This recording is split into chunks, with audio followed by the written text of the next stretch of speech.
De retour de Mézéric, la capitale du chassidisme de la deuxième génération, puisque le grand Maguide de Mézéric avait succédé à Rabbi Israël Baal Shem Tov, et selon la tradition chassidique, le Maguide de Mézéric avait pris 2 fois la force spirituelle du Baal Shem Tov en personne.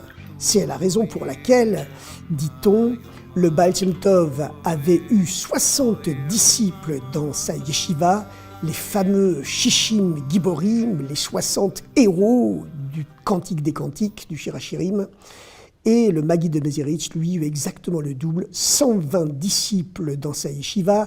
La quantité ne reflète pas toujours la supériorité qualitative, mais certaines fois, il arrive que la quantité deviennent une preuve de la qualité, comme on connaît l'histoire du prophète Élie qui avait béni son futur successeur, Élisha, Élisée, en lui souhaitant de prendre 2 fois sa force spirituelle, bénédiction qui se réalisa, mais qui se matérialisa aussi sur le plan de la quantité, pas seulement de la qualité, puisque le prophète Élie, Eliyahu Hanavi, avait ressuscité 1 fois un mort, mais que son disciple Élisée, qui avait pris 2 fois sa force spirituelle, ressuscita 2 fois un mort. Telle était donc la supériorité du Maguide de Mézéric, si l'on peut dire, sur son propre maître, Rabbi Israël Baal Shem Tov, puisque le Baal Shem Tov avait eu 60 disciples, mais le Maguide en avait eu exactement le double, 120. Lorsque Rabbi Shneur Zalman, qui donc dans la tradition chassidique demeure célèbre sous le nom de Alter Rebbe Admour HaZaken, c'est-à-dire le premier rabbi de Lubavitch, tout simplement, l'ancien rabbi, comme on l'appelle, lorsque donc Rabbi Shneur Zalman, le futur auteur du Tanya et du Shulchan Aruch, revint de son premier séjour à Mézéric, chez lui à Liozna, dans la ville de Russie Blanche, où l'attendait son épouse, Sterna Sarah, il trouva la ville de Liozna en proie à une véritable guerre civile spirituelle ouverte. Le dévoilement du chassidisme, le dévoilement, la démocratisation totale des secrets de la Torah, qui jusque-là avaient toujours été cachés à la majorité du peuple juif et réservés aux seuls très grands maîtres, eh bien cette démocratisation totale des secrets de la Torah, de l'étude de la dimension mystérieuse de la Kabbalah, sous la forme bien sûr encore plus profonde de la chassidoute, du chassidisme, eh bien tout cela affolait les rabbanim qui y voyaient un risque de faux messianisme, de danger d'hérésie, si bien que lorsque on apprit que Rabbi Shneur Zalman, de retour à Liozna, était devenu un membre de ce qu'on appelait à l'époque la secte des chassidim, il fut menacé d'expulsion de la ville. On lui interdisait l'entrée dans les synagogues et il passa ainsi une longue période de sa vie dans la solitude, replié sur lui-même, ne quittant pas la maison de son beau-père, le riche commerçant Reb Segal, qui lui donnait sa généreuse hospitalité. Mais le beau-père de Rabbi Shneur Zalman, Reb Segal, tout aussi ouvert d'esprit qu'il fut, la preuve c'est qu'il avait donné sa fille en mariage à Shneur Zalman quelques années auparavant. Reb Segal se laissait cependant contaminer par l'influence de la communauté et il ne comprenait absolument pas les nouvelles attitudes qu'arborait son gendre depuis qu'il était revenu de Mézéric. Comme le faisaient les grands chassidim de Mézéric, Rabbi Shneur Zalman priait pendant des heures et ses prières étaient absolument exceptionnelles. Il quittait littéralement le monde matériel, se débarrassait de son corps, faisait des ascensions dans les mondes spirituels. On le voyait tomber par terre en extase, lacérer les murs de ses mains. Quelquefois, il saignait des doigts. Plus tard, beaucoup plus tard, lorsqu'il fut lui-même devenu un rabbi, les chassidim avaient pris l'habitude de recouvrir de tapis et de papier moelleux les murs de sa chambre de prière pour lui éviter des chocs. Rabbi Shneur Zalman, effectivement, sortait littéralement de son corps lorsqu'il priait. eh bien, Reb Segal était véritablement interloqué par cette attitude et se demandait si son gendre n'avait pas perdu la raison en allant voir le grand Maguide de Mézérich, d'autant plus que s'il priait quasiment tout le long de la journée, il étudiait les secrets de la Torah et continuait d'étudier le Talmud la nuit en ne dormant quasiment jamais. Reb Segal exerça de fortes pressions sur sa fille, Shterna Sarah, pour la pousser à divorcer, en lui disant que son mari était devenu anormal. Mais Shterna Sarah connaissait la grandeur spirituelle que son époux, Shneur Zalman, partageait avec elle. Elle refusa toutes les pressions de ses beaux-parents, et ces pressions familiales ne firent que renforcer, au contraire, l'union et la cohésion du couple.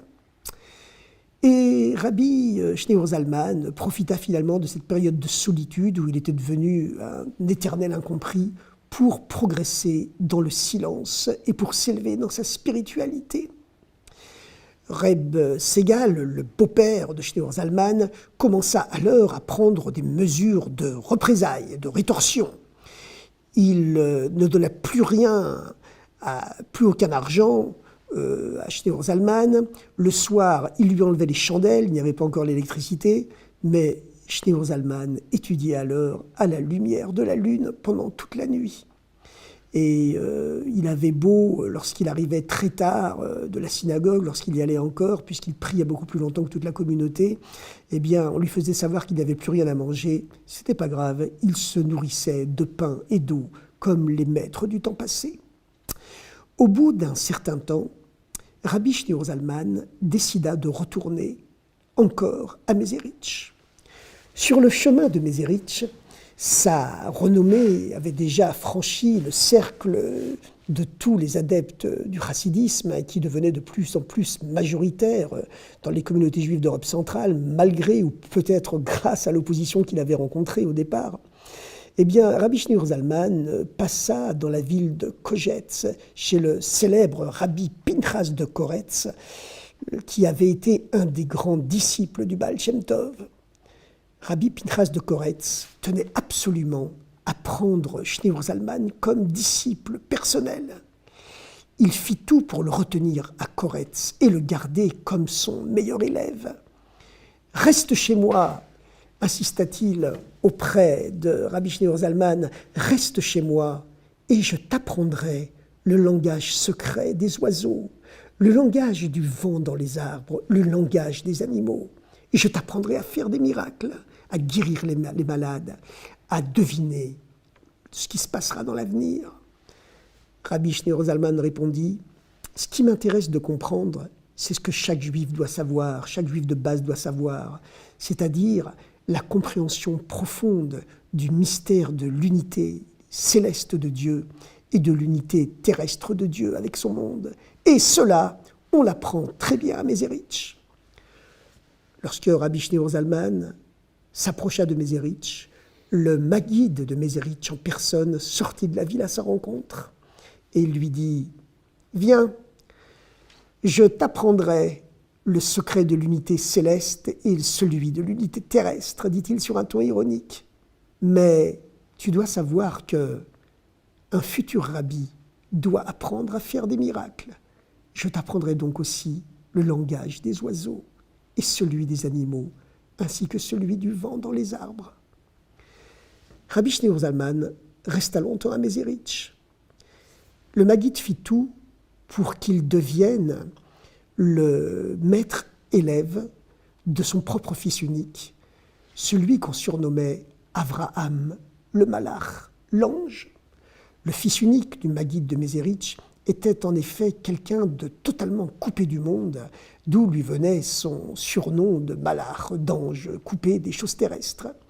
Le Rabbi Shneur Zalman, qui lui était expert dans la dimension logique et rationnelle, le corps de la Torah, le Talmud et les codes de loi, eh bien, la partie législative, Rabbi Shneur Zalman enseignait à Avraham, l'ange, la dimension rationnelle et logique de la Torah, le Talmud et ses codes de loi.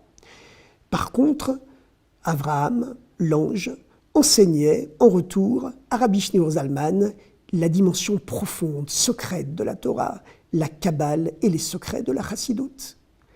Mais Rabbi Shneur Zalman ne pouvait pas se retenir, et lorsque l'heure d'étude de la Chassidoute était passée, il profitait du fait que son comparse, son compagnon qui était face à face avec lui, Abraham, l'ange, eh bien, était un peu au-delà du monde, ne se rendait plus compte de ce qui se passait, pour subrepticemment remettre en arrière les aiguilles de la montre afin de continuer à étudier les secrets de la Torah. Et c'est ainsi que les heures passaient, et Abraham, Malach, Abraham, l'ange, coupé des réalités du monde terrestre, du monde du temps comme il l'était, ne se rendait pas compte qu'à la fin de chaque heure, eh bien, l'Admour Hazaken, le Rabbi Shneur Zalman, subrepticemment, derrière lui, remettait en arrière d'une heure encore les aiguilles de l'horloge murale. Et c'est ainsi que, si on étudiait la Gemara, le Talmud, 1 heure ou 2 heures par jour, on étudiait les secrets de la Kabbalah et du chassidisme, beaucoup plus et beaucoup plus de temps. Malgré tout, leur amitié était devenue exceptionnelle. Un jour, les deux jeunes gens décidèrent d'effectuer ce qu'on appelle dans la Kabbalah une montée spirituelle, une ascension spirituelle de l'âme à travers les mondes supérieurs.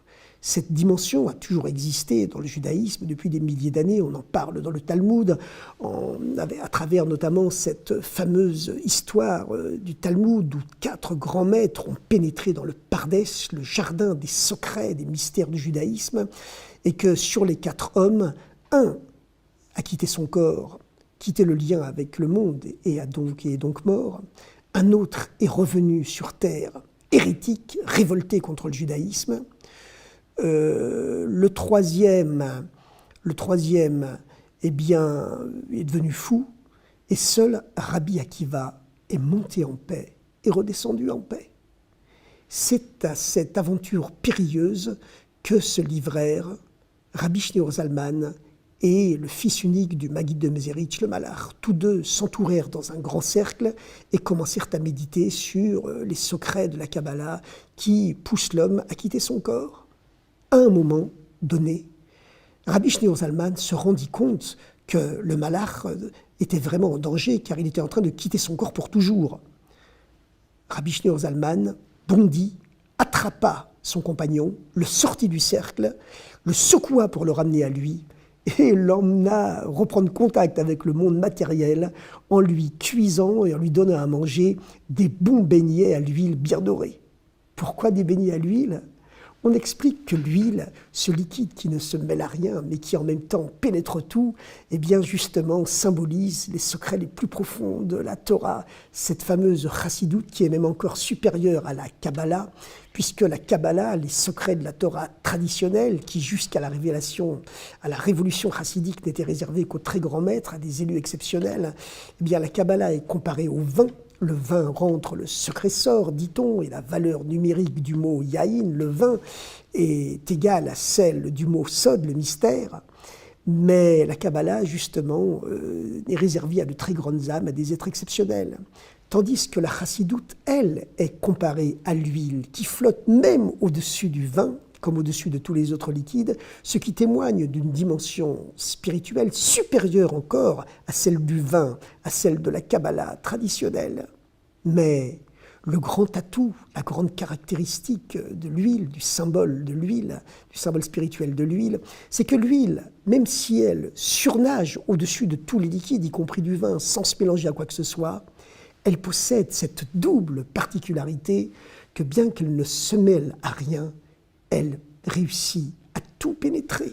Et c'est cette dimension céleste de la chassidoute, un avant-goût de la Torah du Messie, un avant-goût de la Torah du Messie qui fait que les chassidim sont capables, tout en ne se mêlant à personne, capables d'influencer une communauté entière et finalement le monde entier. Donc une grande amitié unit le Malach, l'ange, le fils unique du Maguide de Mézérich, et Rabbi Shneur Zalman. Un jour, le Maguide de Mézérich vint trouver son fils, le Malach, et lui dit « Mon maître, le Baal Shem Tov, m'est apparu en vision cette nuit. Il m'a dévoilé que celui que je t'ai désigné comme compagnon, Rabbi Schneur Zalman, malgré son jeune âge, est véritablement un être exceptionnel qui a reçu la visite du prophète Élie plusieurs fois déjà dans sa vie, alors que depuis un demi-siècle, c'est devenu un phénomène complètement exceptionnel qui n'est réservé qu'à de très très rares grandes âmes. J'ai eu cette nuit donc, par la vision de mon maître le Baal Shem Tov, descendu du monde céleste pour m'avertir que tu dois absolument prendre ton ami Rabbi Schneur Zalman comme maître et écouter systématiquement, sans discuter, toutes les indications qu'il te donnera dans ta vie. Béni soit Dieu, continua le Maguide, de m'avoir inspiré pour que je te le donne comme compagnon et même comme frère. Reste attaché à lui et crois-moi, mon fils, grâce à lui et grâce à Dieu bien sûr, tu t'élèveras à un niveau encore beaucoup plus haut que celui que tu possèdes maintenant, et cela sans pour autant couper le contact avec la terre, avec la réalité terrestre. C'est là la grande qualité de ton ami Schneur Zalman.